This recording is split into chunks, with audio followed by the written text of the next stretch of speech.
people say to me, oh, well, he's not saying anything. Yes, Tucker is a canny man. See, so much of what he says, as if it were obvious, is untrue. The thing that I think is really important to take away from this election, especially the Mamdani election, but all of these elections of more or less radical people, is that the right has to learn how to make arguments. And sometimes we are so certain that we're right and so certain that reality will prove us right that we don't teach people what we have to teach them. And I think this is a really, really big problem. And it's a problem we are now having on the right specifically.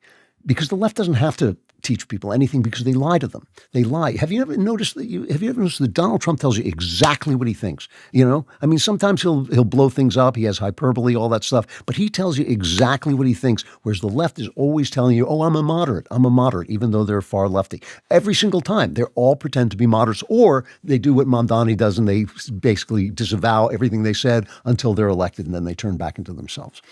So we're the ones who have to learn how to make arguments. One of my least favorite movies is Schindler's List.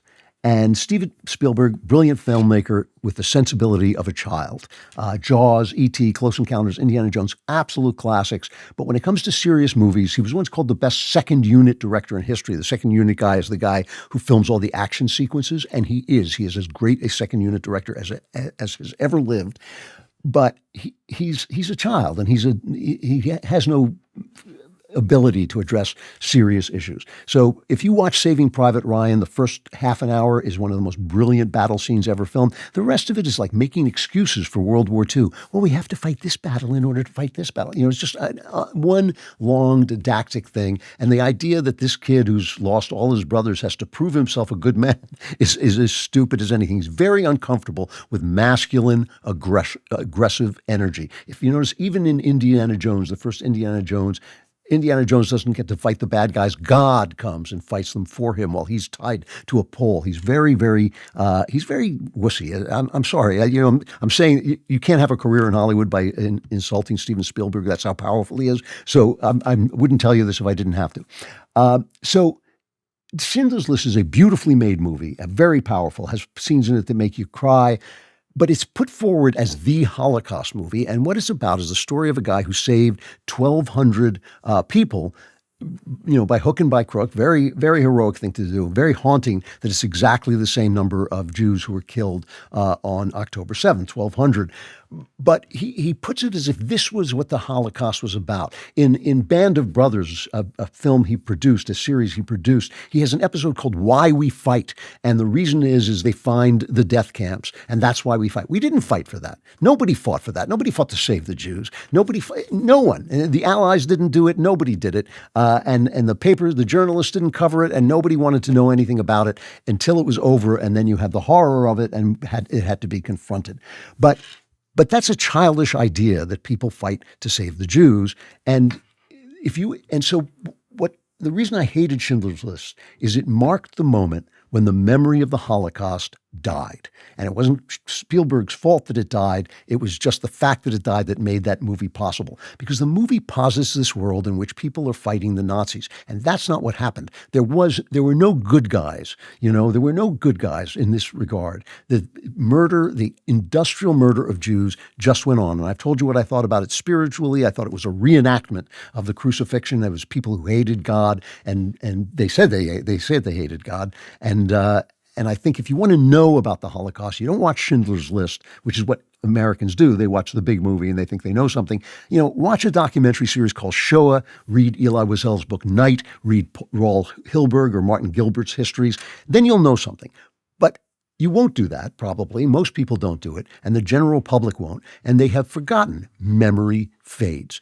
People, no matter what happens, no matter how bad it is, no matter how good it is, memory fades. And the grass grows over every grave. No matter who dies, the grass grows over his grave, and he has forgotten all of us.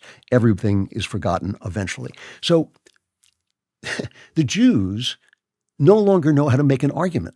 They just become outraged because they remember in their blood what is outrageous about anti-Semitism, where it leads, what it means. Even they, because they don't have Jesus, don't really, I think, actually understand the motivation behind the hatred that just continues century after century, year after year.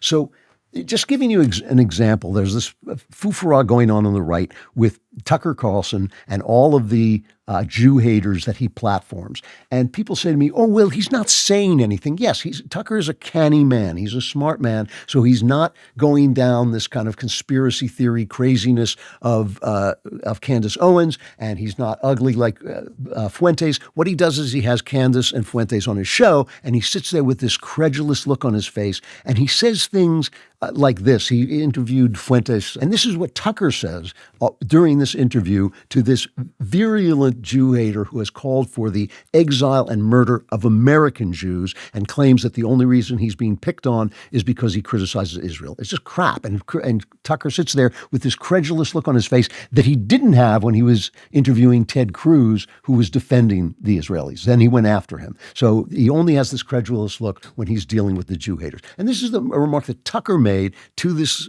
to Nick Fuentes, cut 8. How do you explain Mike Huckabee, Ted Cruz, and there are a lot like that, John Bolton. I mean, I've known them all, George W. Bush, like Karl Rove. I mean, all people I know personally who I've seen like be seized by this brain virus, and they're not Jewish.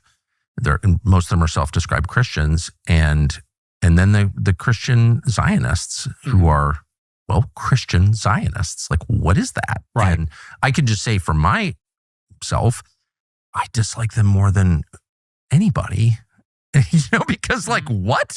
Because it's Christian heresy, and I'm offended by that as a Christian. Well, that's untrue. See, so much of what he says as if it were obvious is untrue.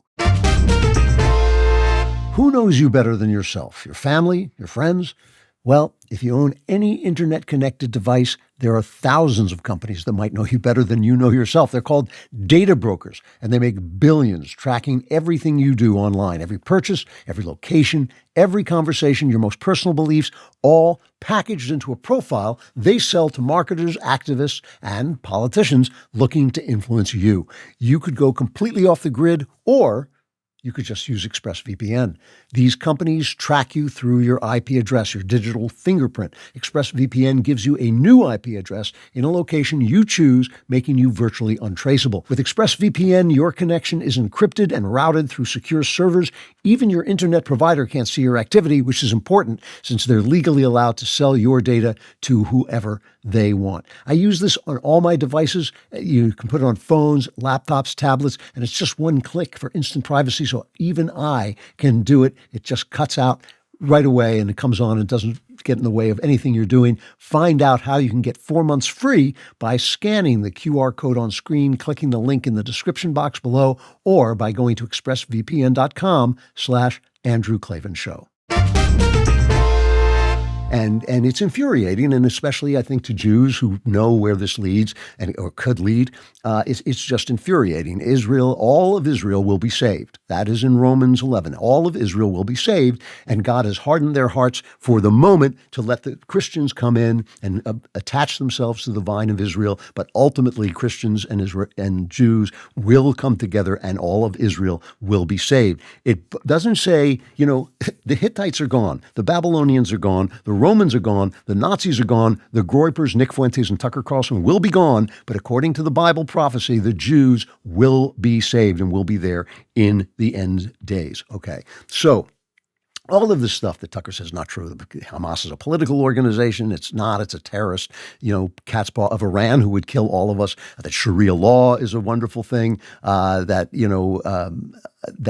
Nick Fuentes was picked on because he criticizes Israel. It's not true that, Putin is not to blame for the Ukrainian war or that Putin is a good person. So anyway, he does this. I said it was last week, but it was the week before last. And then Kevin Roberts of the Heritage Foundation, a guy I like very much and a foundation I think is really, really important. He comes out unasked and defends Tucker Carlson's Cut 7. We will always defend truth. We will always defend America, and we will always defend our friends against the slander of bad actors who serve someone else's agenda.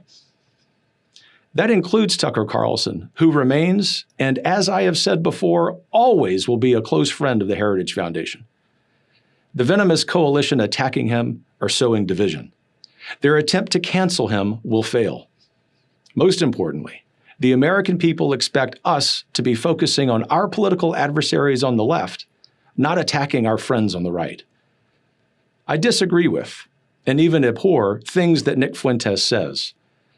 But canceling him is not the answer either. When we disagree with a person's thoughts and opinions, we challenge those ideas in debate. And we have seen success in this approach as we continue to dismantle the vile ideas of the left. So the Jews are livid, and they're livid with good reason. All the facts are on their side. All the facts are on the side. Doesn't mean you can't criticize Israel. Doesn't mean you can't think it went too far. But the facts of what Tucker is doing, they're all on their side. And they're so outraged, they start going after Kevin. And Kevin is, look, I don't know him intimately, but we've talked a number of times. I like what he's doing with the Heritage Foundation. I like the way he aligned it with MAGA, but still kept to its core principles. We can't go around just destroying everybody in our path. But we have to make the arguments. Everybody has to make the arguments. I tell you what I think of Tucker. You've never heard me hold back on any of this stuff. And I don't agree with this false idea that in order to win, we have to let people who are hateful and awful into the party and not say anything about it. You win because you're right. You win because you're right. Most people in this country are kind of in the center. I think they can be center right more than center left, but we have to make the arguments, and we don't make the arguments. The same is true. I've tried to explain to you why I think what Tucker is doing is so bad, and why I don't think he's just asking questions, and why I don't think that he's, I think he's doing it intentionally. I've heard he's taken money from Qatar. I don't know why he's doing it. I do not know. I don't pretend to know. I just know that you can keep Tucker as a friend. I have friends who have ideas that I absolutely deplore. I have good friends who have ideas that I absolutely deplore. I tell them what I think. And sometimes if it's a public matter, I will say it publicly. Look, I love some of the people at the DailyWire, but I disagree with them, and I will say so when I do, and I'll say so when I think they're not doing the right thing. So outrage is not an argument. And the thing is, the holiday, when I was a young man, I wrote a book in which I called the Jews holiday Jews. And what I meant by that was the shame and the horror at the Holocaust made it morally outlawed to attack the Jews. Now with Schindler's List, that marked the end of that period. The holiday is over. The holiday is over. You have the right to stand up for yourself. You have the right to make your argument, but outrage is not going to do it anymore. You've got to make the argument. Speak to people as if they need to know, because we have a generation schooled in ignorance. And this goes for, while I'm talking about it, this goes for capitalism as well. Capitalism does work better than any other economic system because it's not an economic system. It's just people engaging in free trade. But it's spiritually empty as a philosophy. The Ayn Rand of it all, where capitalism is the whole thing, a dollar bill sign is going to replace the cross. It's garbage. It is garbage. And so you have to explain what capitalism is and what it isn't. And if you tell people, the factory left out of town and now nobody in your town has a job and you have to move, well, you got to move. That's capital. You got to move. No, people live, around the graveyard of their parents. So they don't move. This is how communities are formed. If you don't have communities, conservatism will not exist. Conservatism is a communal thing that we do because we feel responsible to the people around us. If you don't want the government to be giving people charity by force, by stealing it from other people, you have to give it to the people around you because you know who they are. It has to be like the end of It's a Wonderful Life, where the neighbors show up because they know who you are. That is the way a free country operates, and that's what we've lost in the years since FDR.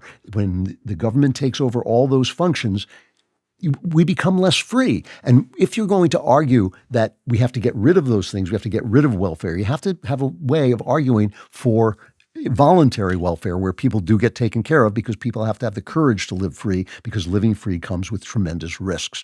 So these are the arguments we have to make. And this is one of the reasons I talk about the culture, because the culture is one of the places where we see what's happening, we see what the culture is, and we can address it. We can then address what the culture is doing. If you love this stuff, and I know you do, like and subscribe. And also subscribe to The Andrew Klavan Show wherever you get your podcasts.